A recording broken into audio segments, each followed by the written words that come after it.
Post live मैं हूं सृष्टि राज। बिहार विधानसभा चुनाव 2025 का माहौल हर दिन और दिलचस्प होता जा रहा है। इस बार का मुकाबला ना सिर्फ एनडीए और महागठबंधन के बीच है, बल्कि कई सीटों पर तीसरे और निर्दलीय उम्मीदवारों ने भी समीकरण बिगाड़ रखे हैं। राजनीतिक अब विश्लेषण जो करते हैं उनके मुताबिक कुछ ऐसी सीटें हैं जहां परिणाम पूरी तरह से अप्रत्याशित हो सकते हैं, यानी हार जीत का फैसला आखिर पल में मतदाताओं की चुप्पी से होगा। आइए जानते हैं उन 7 सीटों के बारे में जिन पर बिहार की राजनीति की दिशा तय हो सकती है। पहली सीट मोकामा। जी हाँ, पटना जिले की मोकामा सीट इस बार भी सुर्खियों में है। बाहुबली छवि वाले अनंत सिंह के समर्थन अभी भी प्रभाव में है, लेकिन भाजपा और जदयू ने यहां अपनी पूरी ताकत झोंकती है। तेजस्वी यादव खुद इस सीट पर लगातार नजर रखे हुए हैं।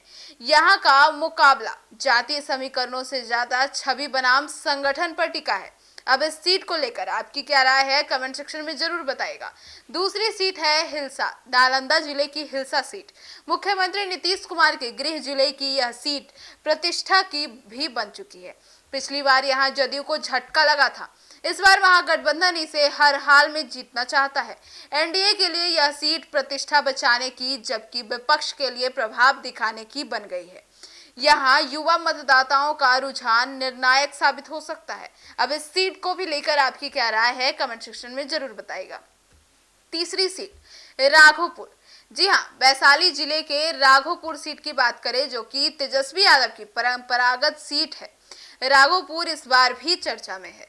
कहा जा रहा है कि एनडीए ने यहां एक मजबूत उम्मीदवार उतारकर महागठबंधन की नींद उड़ा दी है। हालांकि यादव मुस्लिम समीकरण अभी भी महागठबंधन के पक्ष में दिखता है, लेकिन वोटों का बिखराव एनडीए के लिए अवसर बन सकता है।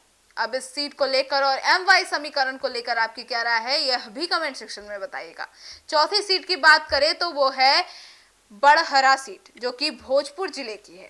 यह सीट भाजपा और जदयू के बीच खींचतान की वजह से दिलचस्प बन गई है।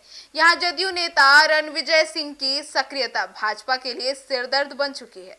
महागठबंधन ने इस मौके का फायदा उठाते ही पूरी रणनीति बना ली है। यहां के नतीजे भी भोजपुर बेल्ट की राजनीति पर सीधा असर डालेंगे। वही बात करें 5वीं सीट की तो वो है चेनारी सीट, माफ कीजिएगा, चेनारी सीट, जो कि रोहतास जिले की है। चेनारी सीट में इस बार मंगल राम जैसे उम्मीदवार ने माहौल गर्म कर दिया है।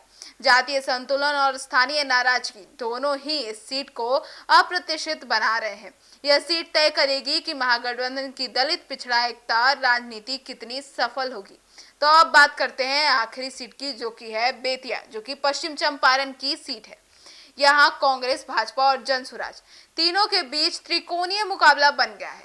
जनसुराज के उम्मीदवारों ने ग्रामीण इलाकों में पकड़ बनाई है। भाजपा यहां परंपरागत मतदाताओं को बनाए रखने में जुटी हुई है, जबकि कांग्रेस स्थानीय असंतोष को भुनाने की कोशिश में है।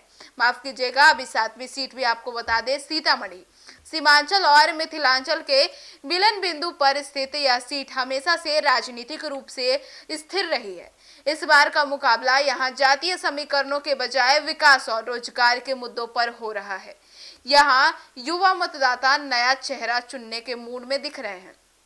अब इन तमाम सीटों को लेकर आपकी क्या राय है, कमेंट सेक्शन में जरूर बताइएगा। पर उससे पहले बिहार की ये 7 सीटें सिर्फ विधानसभा की संख्या नहीं तय करेगी, बल्कि यह भी दिखाएगी कि बिहार की जनता अब जाति से ऊपर उठकर काम और छवि पर कितना ध्यान देती है। यदि इसमें से कुछ सीटें अप्रत्याशित रूप से एनडीए या महागठबंधन के हाथ से निकल गई तो 2025 का चुनावी नक्शा पूरी तरह से बदल सकता है।